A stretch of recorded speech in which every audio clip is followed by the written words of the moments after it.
बिस्मिल्लाहिर्रहमानिर्रहीम। नमाज बाजमात में नियत के अहकाम। आयतुल्लाह सिस्तानी अपनी किताब मिनहाजुस्सालिहीन की पहली जिल्द मसला नंबर 776 में लिखते हैं कि अगर मामूम इक्तिदा की नियत कर ले पेश नमाज के पीछे तो ऐसी जमात मुनक़िद हो जाएगी, अगरचे पेश नमाज इस बात से जाहिल है कि मेरे पीछे मामूम ने नियत की है और इमाम ने इमामत की नियत ना भी की हो, फिर भी जमात मुनक़िद हो जाएगी। बस अगर मामूम ने भी जमात की नियत न की हो तो फिर ये नमाज बाजमात मुनक़िद नहीं होगी। आयतुल्लाह सिस्तानी फरमाते हैं कि हाँ, नमाज जुमा और नमाज ईदैन में इमामत का कस्द करना यानी जमात का कस्द करना ज़रूरी है, और वो नमाज कि जिसका इआदा किया जा रहा है बतौर जमात के। इमाम का इमामत की नियत और जमात की नियत करना ज़रूरी है कि जब ख़ुद इमाम भी नमाज का इआदा कर रहा हो। मसलन अगर एक शख्स ने अकेली नमाज पढ़ ली है ज़ोहर और असर की, अब कुछ लोग आकर कहते हैं कि आप हमें नमाज पढ़ाएं, तो इस शख्स ने चूँकि नमाज ज़ोहर और असर पढ़ ली थी, अब वो लोगों को नमाज ज़ोहर और असर दोबारा पढ़ा सकता है, लेकिन बतौर जमात। लेकिन अकेला दोबारा नमाज ज़ोहर और असर नहीं पढ़ सकता, चूँकि पहले उसने अपनी नमाज ज़ोहर और असर पढ़ ली थी।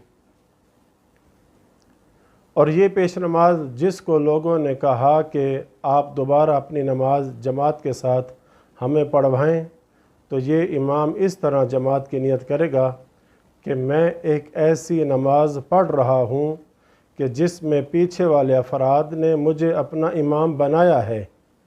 ये नियत करना इमाम का ज़रूरी है। इसी तरह एक शख्स ने नमाज ज़ोहर और असर पढ़ ली, अब ये बंदा दोबारा इनको जमात के साथ पढ़ना चाहता है। पेश नमाज साहब ने मसलन देर कर दी या उसने पेश नमाज के आने से पहले पढ़ ली थी, तो ये शख्स भी दोबारा ज़ोहर और असर को जमात के साथ पढ़ सकता है। दूसरा मसला ये कि मसला नंबर 777 में लिखते हैं कि जो शख्स एक इमाम के पीछे नमाज पढ़ रहा है तो वो मामूम होगा, और तो इस मामूम के पीछे नमाज नहीं पढ़ सकता, यानी उस शख्स की इक्तदा न करे जो ख़ुद मामूम हो और वो किसी और के पीछे नमाज पढ़ रहा है, ये जायज़ नहीं है।